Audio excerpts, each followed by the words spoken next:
Queridos amigos da TV A Caminho da Luz, é com grande alegria que nós estamos iniciando mais um programa que tem como nome Estudando e Aprendendo, com o livro Os Mensageiros, da Lavra Mediúnica de Chico Xavier e do Espírito de André Luiz. Nós estamos hoje e vamos falar um pouquinho do capítulo anterior, mas antes disso, André, tudo bem com você?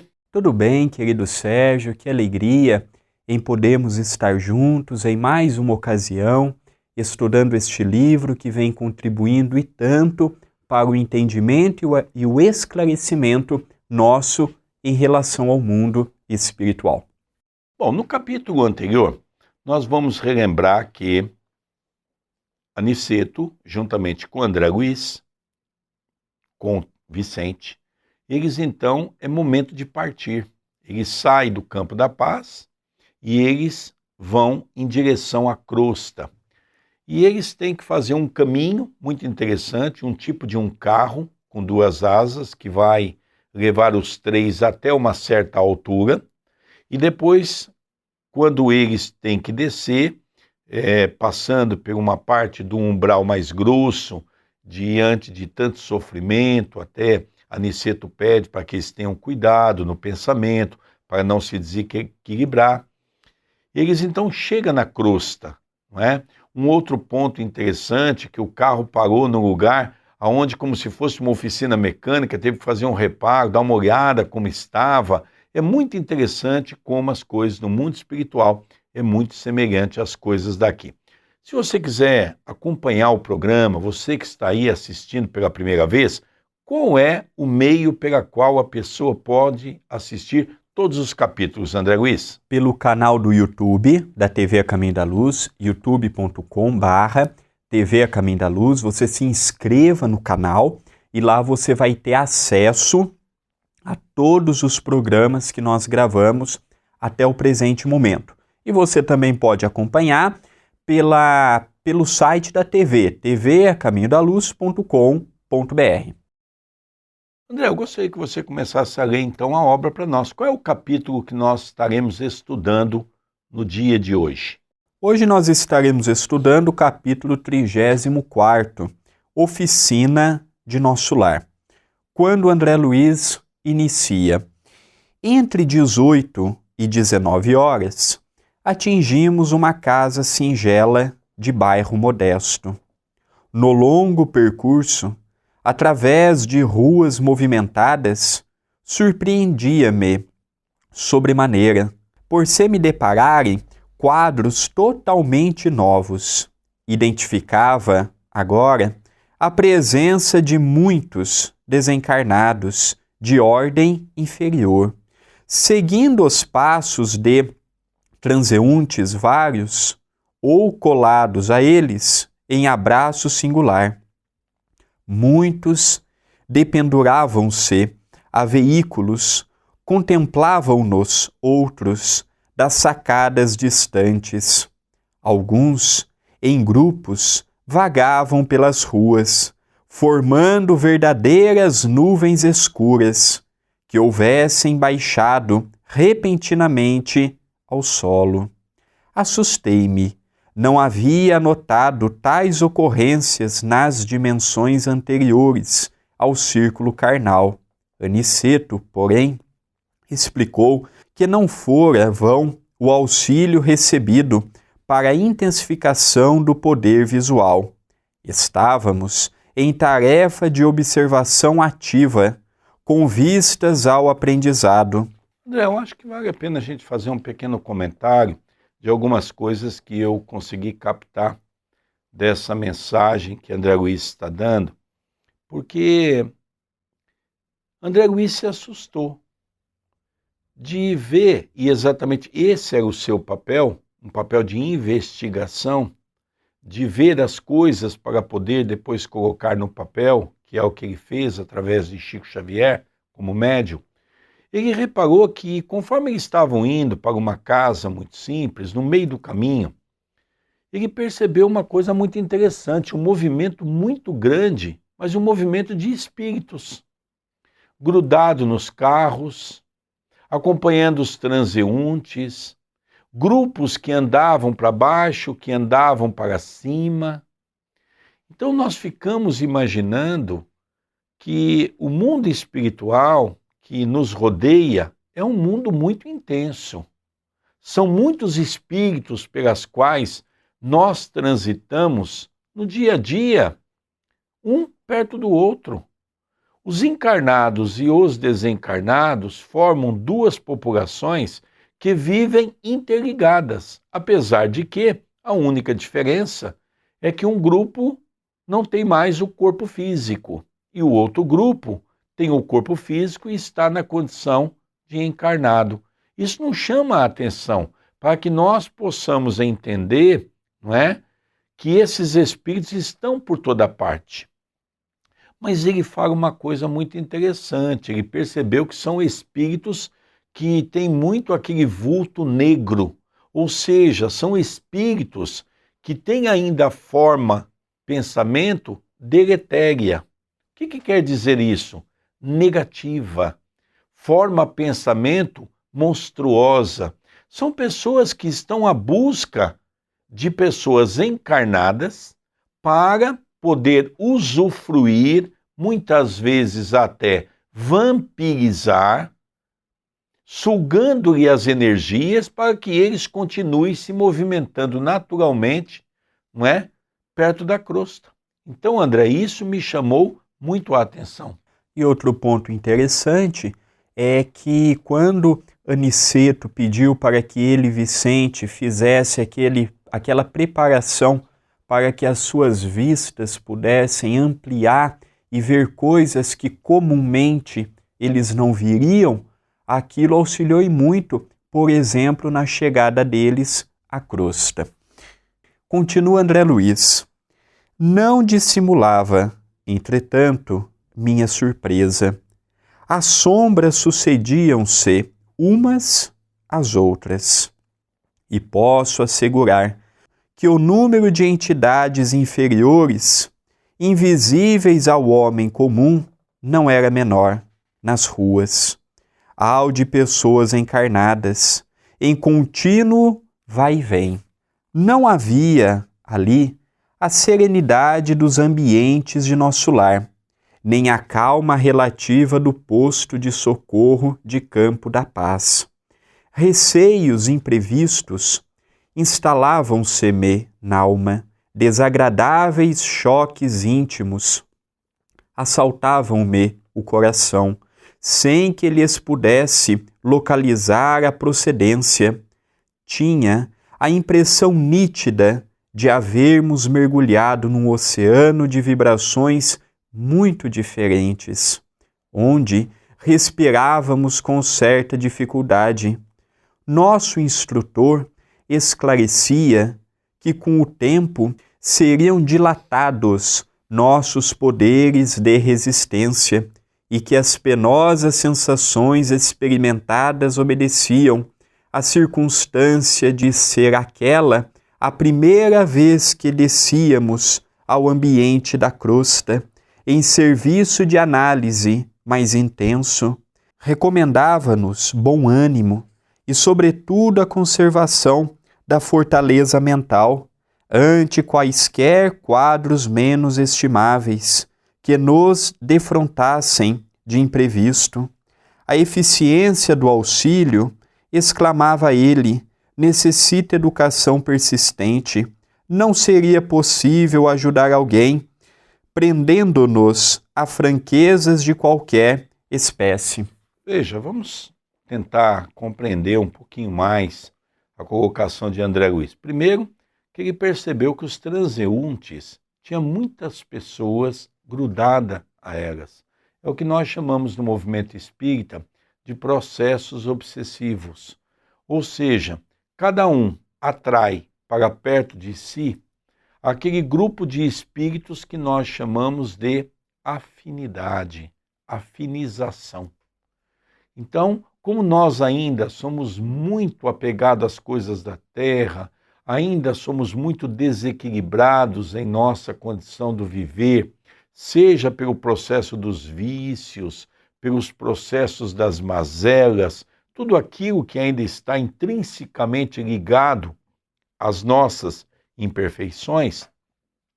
E vem André Luiz e começa a dizer que o ar se torna mais pesado que em nosso lar. O que quer dizer isso?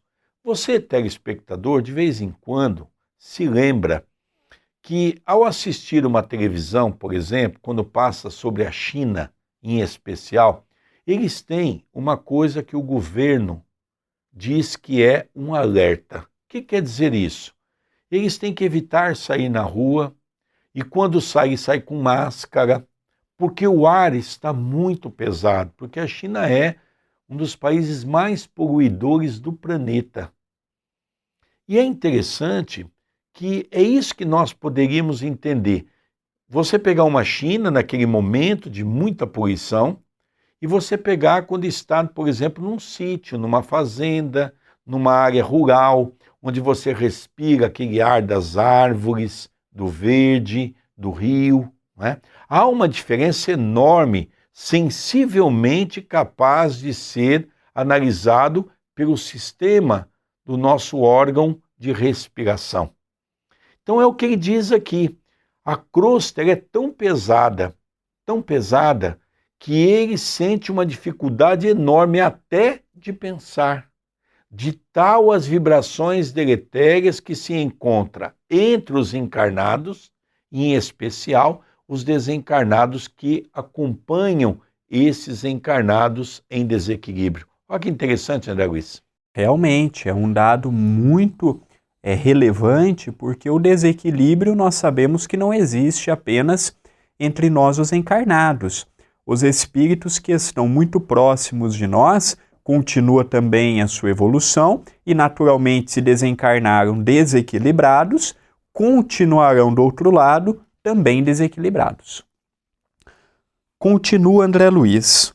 Os conselhos de Aniceto calmavam-nos a alma, surpreendida e inquieta, e eu tudo fazia no íntimo para ajustar-me aos alvitres do bondoso orientador, mesmo porque asseverava ele que diversos companheiros adiavam nobres realizações em virtude das manifestações de injustificável receio. Aquela residência de aspecto tão humilde que alcançávamos agora proporcionava-me cariciosa impressão de conforto. Estava lindamente iluminada por clarões espirituais que recordavam precisamente nossa cidade tão distante. Fundamente surpreendido, reparei que o nosso orientador se detivera, notando a nossa admiração. Aniceto indicou a casa pobre e falou: teremos aqui o nosso refúgio. É uma oficina que representa nosso lar. Dois detalhes que muito me chamou a atenção. Uma casa simples e humilde num bairro estritamente pobre. E quando André Luiz entrou, a sua surpresa foi de que aquele ambiente assemelhava-se, espiritualmente falando, ao ambiente de nosso lar. Aquilo era, na verdade, um pronto-socorro, uma casa que recebe os moradores de nosso lar, que quando vem para a crosta, ali fica para poder então se refazerem para continuar a sua caminhada das experiências que eles vieram ter aqui na crosta. Então isso muito me chamou a atenção. E muitas vezes nós poderíamos dizer que por que não a nossa casa ser um ponto ou um posto de socorro da espiritualidade maior? Quem vai fazer o ambiente da nossa casa? Não somos nós, com comportamento, com a nossa maneira de ser, com a paz que devemos emitir para com aqueles que ali se emanam. Então veja, André, isso me chamou muito a atenção. Sim, porque aqui nós vemos que podemos transformar o nosso lar, a nossa casa, num pronto-socorro, num posto de auxílio para os espíritos que prestam serviços diretamente ligados à crosta. E é interessante que esse lar era um posto de socorro tutelado pela cidade de Nosso Lar. Continua André Luiz. Profundo assombro empolgou-me o íntimo, mas não tive ensejo para indagações. Precisava seguir o instrutor, que tomara a direção da casa pequenina. Aproximamo-nos do jardim, que rodeava a construção, muito simples, e estupefato, observei que numerosos companheiros espirituais assomavam à janela, saudando-nos alegremente. Que significava tudo aquilo? De outras vezes visitara minha cidade e meu antigo lar, mas nunca vira tal coisa. Aniceto compreendeu-me a perplexidade e explicou. Os irmãos que nos saúdam são trabalhadores espirituais que se abrigam nesta tenda de amor. Um cavalheiro muito simpático e acolhedor abriu-nos a porta. André, vamos aqui analisar também alguns pontos importantes, não é?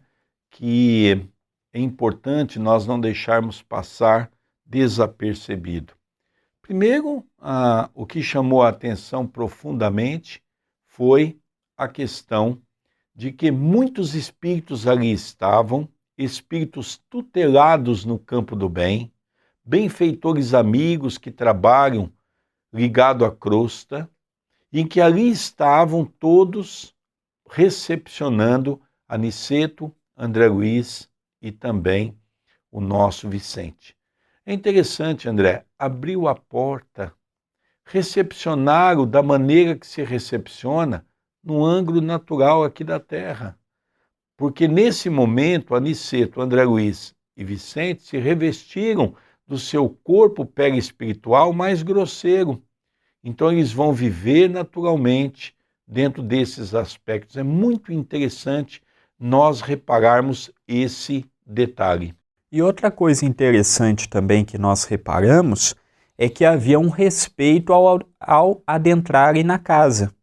Por eles estarem numa outra dimensão e o seu corpo perispiritual vibrarem numa dimensão diferente, eles poderiam passar pelas paredes, pelas portas. Por que eles não passaram?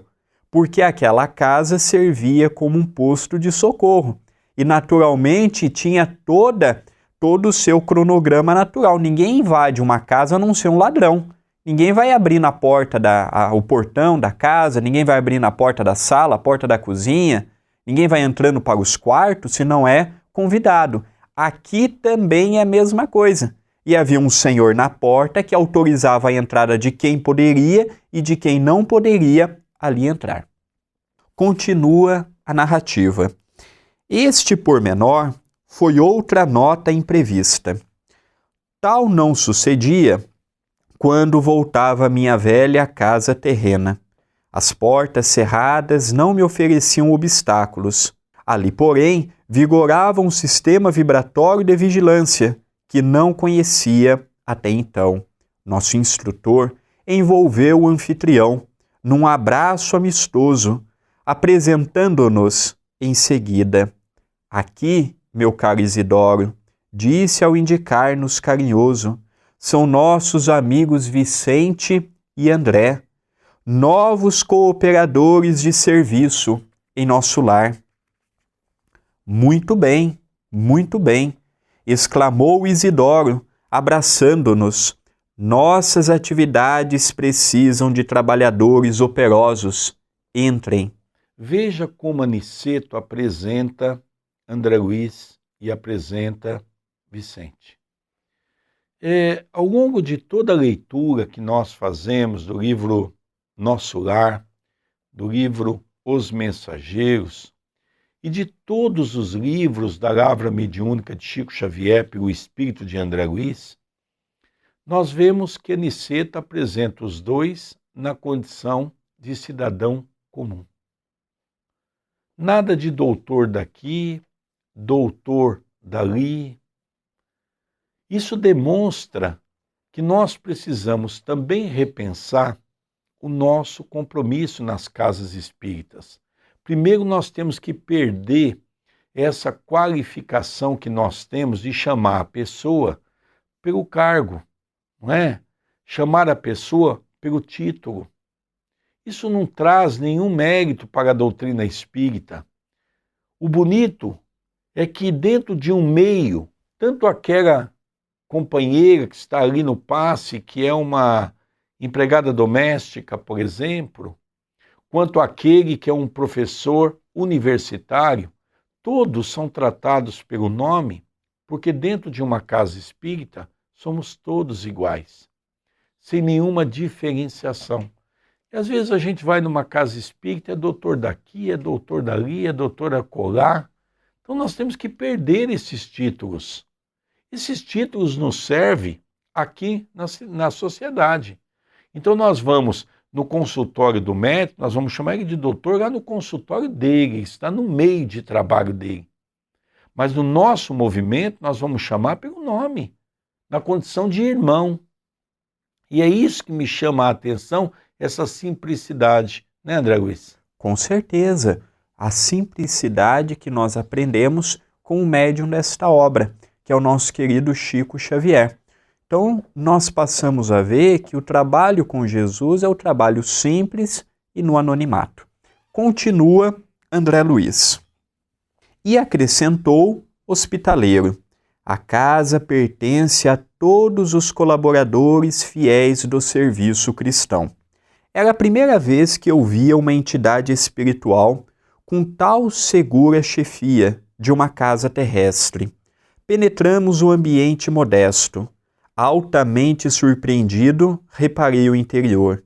A paisagem material mostrava alguns móveis singelos, velhos quadros a óleo nas paredes alvas, velha máquina de costura, movimentada por uma jovem aparentando 16 anos, um rapazote de 12 anos, presumíveis, atento a cardenetas de exercício escolar, 3 crianças de 9, 7 e 5 anos, aproximadamente, e como figura central do grupo doméstico, uma senhora de 40 anos, mais ou menos, tricotando uma blusa. Notei, porém, que a fronte do tórax, do olhar e das mãos dessa senhora irradiava-se luz incessante que me não permitia sofrear minhas expressões admirativas. Veja, essa casa, André Luiz primeiro descreve o ambiente que ele percebeu espiritual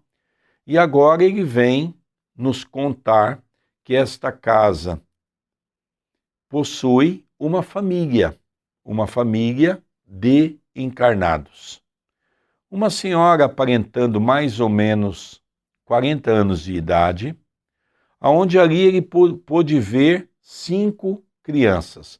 Uma casa bem simples, bem humilde, como já foi descrita em vários momentos.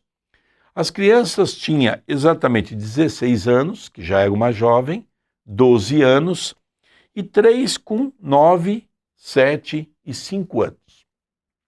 Há uma coisa aqui que nos chama a atenção, que quando André Luiz foi reparar aquela senhora de 40 anos, ele percebeu que do seu tórax, ou seja, da região do coração, saía uma luz muito intensa.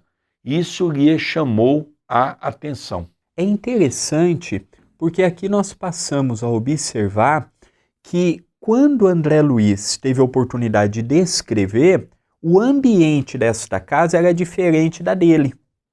Por quê? Porque a casa de André Luiz era uma casa, quando ele havia sido Carlos Chagas, uma casa confortável, num bairro nobre do Rio de Janeiro, tinha tudo o que a sua época podia oferecer de bens materiais.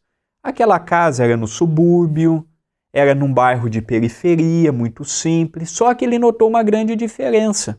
Enquanto a casa dele era confortável, mas espiritualmente era fria. Esta casa era o oposto. Ela não possuía nada de requintes, não possuía luxo, mas ela possuía uma luz muito intensa que aquela mãe ajudava os filhos que ali estavam. Continua a narrativa. Aniceto designou-a respeitoso e falou: temos aqui a nossa irmã Isabel. Para os olhos humanos, ela é a viúva de Isidoro, mas para nós é uma servidora leal nas atividades da fé. Reparei que Dona Isabel parecia, de algum modo, registrar a nossa presença, acusando certa surpresa no olhar, mas Aniceto adiantou-se, esclarecendo: nossa amiga é senhora de grande evidência psíquica, mas os benfeitores que nos orientam, os esforços recomendam, não se lhe permita a visão total do que se passa em torno de suas faculdades mediúnicas. O conhecimento exato da paisagem espiritual em que vive talvez lhe prejudicasse a tranquilidade. Isabel, portanto, apenas pode ver mais ou menos a 20ª parte dos serviços espirituais em que colabora de modo direto. Então, André, vamos ver um pouquinho a história de Isabel. Isabel é essa criatura iluminada que foi esposa de Isidoro, que é o benfeitor espiritual daquela casa espiritual, porque esta casa funciona como um centro. Nós vamos ver um pouco adiante as atividades que ela tem. E um outro ponto interessante é que Isabel tem uma mediunidade de dupla visão magnífica, mas para não atrapalhar as suas atividades, ela apenas consegue ter 1/20 de potencial de enxergar as coisas pertinentes ao mundo espiritual. Talvez para que ela não venha a se envolver tanto com a vidência das coisas do mundo espiritual. Porque André percebeu que ela havia captado, pela sua mediunidade, pela sensibilidade, a presença deles. E Aniceto então explica que ela percebeu sim, mas que ela não teve a visão deles ainda, porque ela tem a sua visão um pouco, poderíamos dizer, um pouco controlada para não sofrer tanto, para não se desgastar tanto. Então ela usa apenas 20% da sua mediunidade para não vir a ter problemas. E é interessante porque nós observamos que esta companheira, Isabel, era uma mulher preparada para as atividades, com muita galhardia, cuidava dos filhos, o marido havia desencarnado. E aqui nós já vemos uma outra coisa interessante. Quando o casal é preparado, o companheiro Isidoro é quem dirige o lar espiritualmente falando. E ela dirige o lar materialmente falando. E ela tinha noção de 1/5 do que passava do lado dela. 1/5 apenas. Os outros 4/5 era desconhecido aos olhos espirituais que a vidência lhe permitia enxergar. Então, realmente aqui tem um dado muito interessante que merece da nossa parte um estudo e um aprofundamento. Continua André Luiz. Nosso mentor agradeceu comovidamente e, acompanhando-o, alcançamos modesto salão pobremente mobiliado, mas quase repleto de entidades envolvidas em conversação edificante. Confortadoras luzes brilhavam em todos os recantos. Havia ali um velho relógio, tosca mesa de grandes proporções, uma dúzia de cadeiras e alguns bancos rústicos. A claridade espiritual reinante, todavia, era de maravilhoso efeito. Muita gente esclarecida e generosa do plano invisível aos humanos aí se reunia. Aniceto, cumprimentou os grupos que lhe eram mais íntimos, de modo especial, e apresentou-nos com a bondade de sempre. Eu queria chamar a atenção do nosso telespectador para que acompanhasse um detalhe que às vezes na leitura passa desapercebido. Quando eles então viram os filhos, Dona Isabel, eles foram convidados por Isidoro para ir a uma sala ao lado, não é? Até mesmo para quê? Para poderem descansar um pouco, para ver o que está acontecendo nessa sala. E para a surpresa de André Luiz, os espíritos estavam ali trabalhando, estavam em oração, estavam ali conjecturando o trabalho do bem. Ele percebeu equipes enormes de trabalhadores, na qual eram tantas equipes que o próprio Aniceto foi cumprimentando primeiro aqueles que ele tinha mais afinidade, para que depois pudesse, logicamente, cumprimentar aqueles outros que talvez ele ainda não conhecia por algum motivo. Mas isso também nos chama a atenção, porque muitas pessoas acham que uma casa espírita, as atividades é só quando tem os encarnados. Não é verdade. Um centro espírita tem as suas atividades 24 horas. Não é só um centro espírita, não. Uma igreja católica, uma igreja evangélica, qualquer templo religioso que é voltado para o campo do bem e para ajudar o próximo, os espíritos bons ali com certeza fazem morada. Continua André Luiz. A claridade espiritual reinante, todavia, era de maravilhoso efeito. Muita gente esclarecida e generosa do plano invisível aos humanos ali se reunia. Aniceto cumprimentou os grupos que lhe eram mais íntimos, de modo especial, e apresentou-nos com bondade de sempre. Sentindo-nos admiração, esclareceu quando nos vimos mais a sós num canto do salão. Estamos numa oficina de nosso lar. Isidoro e Isabel edificaram-na num ato de heroísmo e fé, tendo saído de nossa cidade para essa tarefa. Vai para mais de 40 anos. Graças a Deus, ambos têm vencido galhardamente árduas provas e mantêm seus compromissos corajosamente em serviço na crosta. Há 3 anos voltou ele para a nossa esfera e, contudo, graças ao altruísmo da esposa e aos vínculos de amor espiritual que conservam acima de todas as expressões físicas, continuam estreitamente unidos, como no primeiro dia do reencontro na existência material. Dada esta circunstância invulgar, as autoridades de nosso lar concederam-lhe permissão para continuar nesta casa como esposo amigo, pai devotado, sentinela vigilante e trabalhador fiel.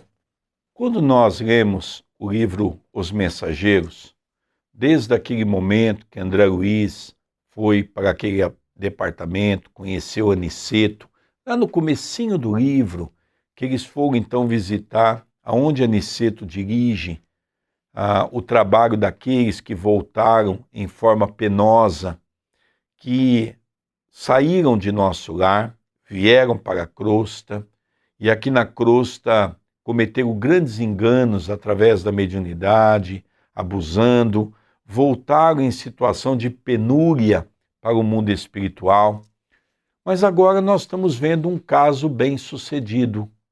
Isidoro e Isabel é um casal que veio de nosso lar, preparados, viveram um tempo aqui na Terra. Isidoro voltou para o mundo espiritual, mas foi-lhe dado a permissão, pela condição espiritual que tem, de ser o benfeitor espiritual desse grupo, desse pronto-socorro espiritual que é esse centro espírita que funciona na casa desse casal, Isidoro e Isabel. Então nós vemos um casal bem-sucedido, que saíram de nosso lar e ao chegar aqui estão dando continuidade no compromisso espiritual que assumiram junto do Evangelho de nosso Senhor Jesus Cristo. E naturalmente nós sabemos a barreira que não é, as lutas intensas que não são, porque seguir o Cristo na terra e ainda caminhando com o homem velho que trazemos em nós, não é fácil. Encerra André Luiz. E observando, talvez a nossa maior surpresa, Aniceto acrescentou: sim, amigos, o caso não define responsabilidades, nem atende à construção séria. A edificação espiritual pede esforço e dedicação, assim como os navios do mundo necessitam de âncoras firmes para atenderem eficientemente a sua tarefa nos portos. Também nós precisamos de irmãos corajosos e abnegados que façam o papel de âncoras entre as criaturas encarnadas, a fim de que, por elas, possam os grandes benfeitores da espiritualidade superior se fazerem sentir entre os homens ainda animalizados, ignorantes e infelizes. Como é bonita essa história, não é? É uma história bem-sucedida, porque a reencarnação, poderíamos afirmar, tratar de uma proposta. Quando nós estamos no mundo espiritual, mesmo em nosso lar, nós lá fazemos uma proposta, através de uma coisa que se chama reencarnação programada. E ao chegar aqui, diante de todo esse tumulto vibratório que nós vimos André Luiz descrever aqui na crosta, nós começamos a perceber que a evolução na crosta é muito difícil. Mesmo porque não depende só de nós, depende também de uma série de situações que tem que ser acoplada para que o sucesso possa ser realizado. Nesse caso, um casal que viveu uma vida bem-sucedida. Veja que André Luiz deu a Isabel em torno de 40 anos de idade. Ou seja, se Isabel tinha 40 anos de idade e Isidoro, seu marido, desencarnou 3 anos antes, ela tinha em torno de 37 anos. Sendo que o filho mais velho tinha 16 anos, a filha. Então, logicamente, casou aparentemente com 20 anos, 21 anos.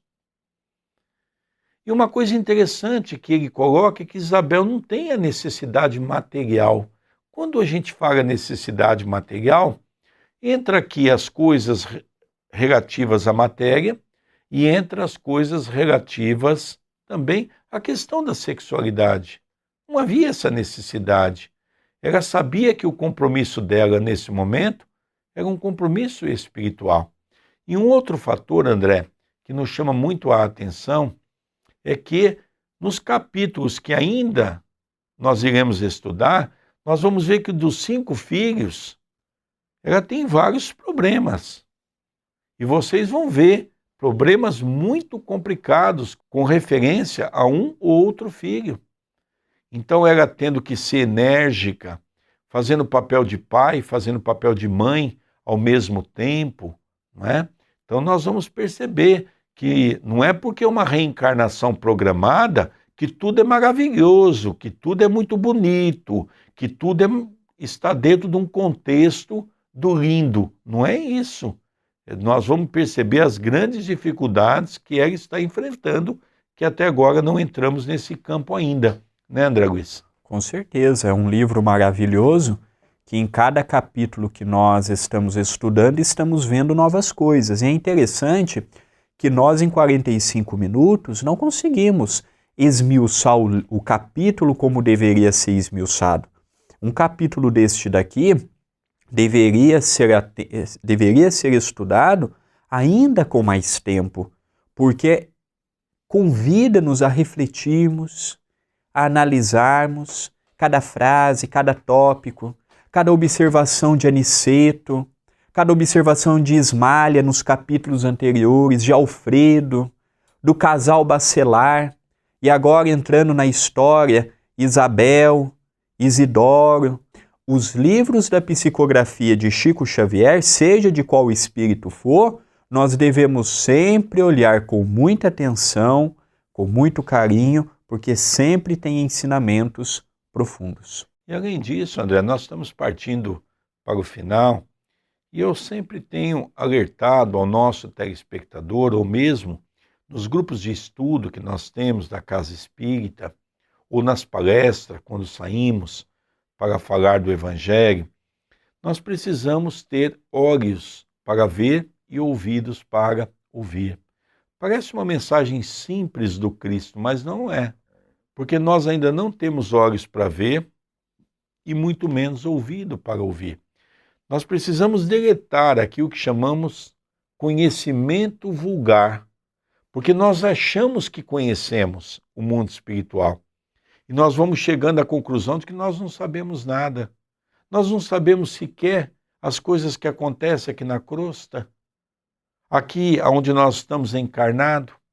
Agora que nós estamos tendo alguma informação do mundo espiritual, como é que nós podemos afirmar categoricamente de que isso está certo ou aquilo está errado, como eu vejo alguns espíritas inflamados com determinados tópicos definirem algumas coisas que sequer sabem o que estão dizendo? Então nós precisamos ter muito cuidado, precisamos estudar isso com muito afinco. Como o André disse, é muito pouco tempo, 45 minutos, mas ao mesmo tempo já dá para nós termos uma visão sobre isso. André, como é que o nosso telespectador pode assistir os nossos programas e fala um pouquinho também do culto do Evangelho no Lar e como o nosso telespectador pode mandar uma mensagem para nós? O culto do Evangelho no Lar se realiza todos os domingos às 18 horas, horário de Brasília. Estamos tendo uma audiência muito grande fora do Brasil. Se atentem que é 18 horas, horário daqui do nosso abençoado Brasil. É através da nossa fanpage, então você curte, você procure por André Luiz Chiarini Vilar ou já digite facebook.com/André Luiz Vilar, 1 de número. Curta a página e na nossa linha do tempo vai aparecer o vídeo ao vivo e você é o nosso convidado.